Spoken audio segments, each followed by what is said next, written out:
اللهم صل وسلم على سيدنا محمد وعلى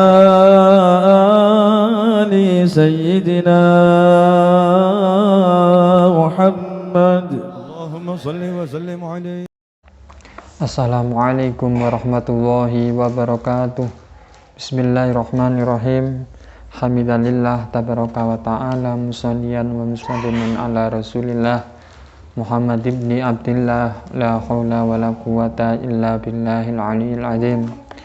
Allahumma inni a'udzubika an ajilla au udhalla au azilla au uzalla au adlima au udlama au asala au yujala alayya. Wa sallallahu ala sayyidina Muhammad walhamdulillahi rabbil alamin.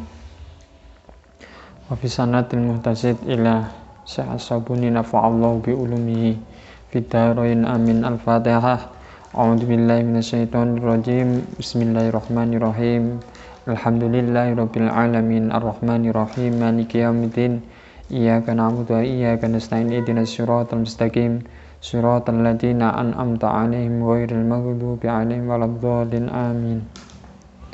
Alhamdulillah, pada kali ini kita bisa bertemu kembali, yakni untuk belajar bersama-sama, yaitu tema tentang sholat.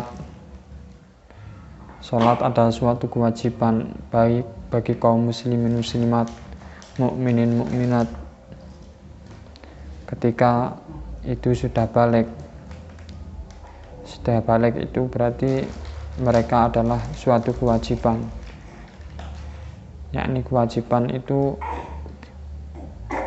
apabila dilaksanakan akan mendapatkan pahala, apabila ditinggalkan akan mendapatkan dosa atau siksa dari Allah Subhanahu wa ta'ala. Kalau orang perempuan ketika melakukan sholat itu ketika sudah balik. Baliknya seorang perempuan ketika umur 9 tahun sampai ke atas, biasanya tanda-tandanya haid. Kalau sudah haid, maka hukumnya seorang perempuan itu wajib untuk melaksanakan sholat. Maka dengan itu syarat sahnya sholat, yakni pertama, akalnya sempurna, tidak gila orangnya, terus sudah balik. Kalau bersih dari nifas, haid, dan juga sudah melaksanakan wudhu dengan sempurna sesuai dengan ajaran Rasulullah SAW. Kenapa sholat ini sebagai pondasi? As-sholatu imaduddin. Sholat itu adalah cagak, pondasi cagaknya agama. Wa aqimus sholah, ini adalah suatu pondasi. Karena apa? Awwalu yuhasabu yaumal qiyamah as-sholah. Dikarenakan awal ketika seorang itu akan memasuki surga adalah sholat. Sebagai gambaran, sholat itu adalah sebagai gerigiknya kunci. Kuncinya surga itu la ilaha illallah Muhammadur Rasulullah. Tetapi orang itu sudah punya kunci, tetapi dia tidak ada gerigiknya yang 5 ini: sholat subuh, sholat duhur, sholat asar, maghrib, isya. Maka semuanya masalahnya tidak akan diselesaikan secara langsung.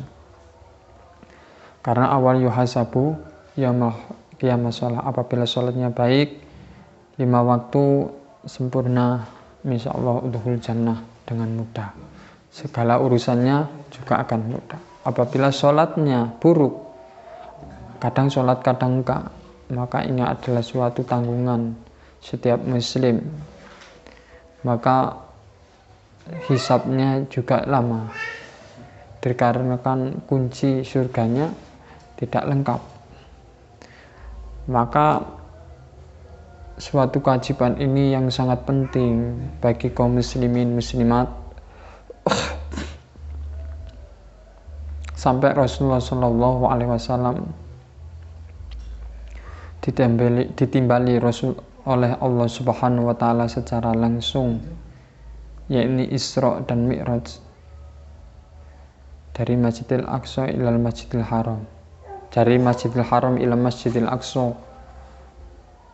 Sholat bersama para nabi, para anbiya, para rasul, menjadi seorang imam Rasulullah Shallallahu Alaihi Wasallam, sehingga dibawa oleh malaikat Jibril ke langit pertama, kedua, ketiga, keempat, kelima, keenam sampai langit ketujuh, sehingga Rasulullah Shallallahu Alaihi Wasallam diperintahkan sholat 50 kali. Sehingga ketika turun bertemu para nabi,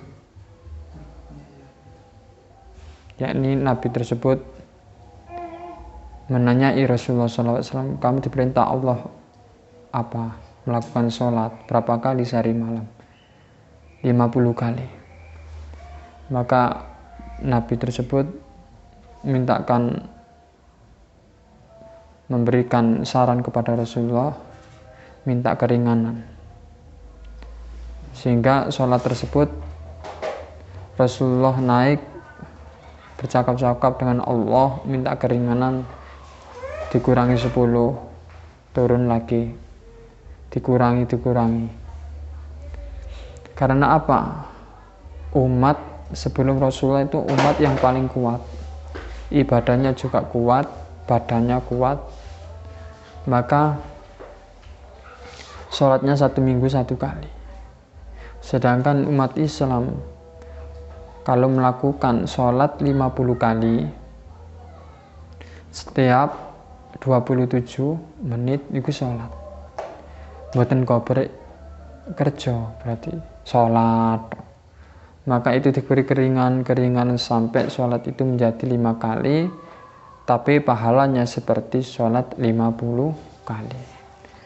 Maka dengan itu kita diberi keringanan oleh Allah 50 kali menjadi 5 kali. Setiap hari, sehari semalam 5 waktu. Sedangkan sholat itu tidak sampai 1 jam, 5 menit, kadang nggak sampai, ada yang 5 menit tidak sampai. Maka dengan itu sebagai gambaran kita, sholat itu untuk siapa? Sholat itu untuk mensyukuri nikmat kita. Sedangkan kita ini tidak mempunyai apa-apa. Manusia ini sejatinya, manusia ini milik Allah, ciptaan Allah, tidak mempunyai apa-apa, maka diberi oleh Allah Subhanahu wa Ta'ala. Maka diperintahkan Allah untuk melakukan ibadah, memuji Allah agar termasuk orang-orang yang bersyukur. Maka syukurnya kita diberi kesehatan, bisa melihat, bisa mendengar, bisa bergerak. Semuanya ini nikmat besar. Andaikala mata satu tidak bisa melihat, kalau mau beli mata itu mahal. Jantung dicangkok 500 juta ya juga mahal. Maka dengan itu kita syukur, melakukan sholat ini untuk diri kita sendiri. Masuk surga siapa yang butuh? Allah tidak butuh disembah, yang butuh ini kita, agar kita ini nanti masuk surga. Maka itu, dengan itulah sebagai gambaran kita bahwasanya kehidupan ini ad-dunya mazra'atu fil akhirah. Dunia ini tempat untuk menanam untuk akhirat. Sebagai gambaran, manusia itu hidup di dalam beberapa alam. Alam dar, alam di dalam perut seorang ibu, janin, sehingga janin keluar alam dunia, alam barzah, yaumul ba'as, yaumul hisab dan mizan, dan antara surga dan neraka. Maka itu adalah kebutuhan kita semua. Mari kita semua ini selalu melakukan ibadah harta benda kita untuk dibuat berjuang, berbuat untuk menanam untuk akhirat. Dikarenakan apa, kehidupan ini sangat sebentar. Sekarang sehat, tahu-tahu besok meninggal. Kadang sakit berpuluh-puluhan tahun, enggak mati-mati. Kepleset pisang, kena duri sedikit juga bisa mati. Terus apa? Maka semua aktivitas kita ini berusahalah untuk dibuat untuk melakukan ibadah kepada Allah Subhanahu wa Ta'ala, agar kehidupan kita ini kehidupan lazat, kehidupan yang nikmat, kehidupan yang sesuai dengan syariat yang disyariatkan oleh Allah kepada Rasulullah Sallallahu Alaihi Wasallam. Mudah-mudahan ini bermanfaat untuk saya dan Anda semua. Sekian, wabillahi taufiq wal hidayah wal ridha wal inayah. Asyhadu an la ilaha illa anta astaghfiruka wa atubu ilaik. Wassallallahu ala sayyidina Muhammad walhamdulillahi rabbil alamin. Wassalamualaikum warahmatullahi wabarakatuh.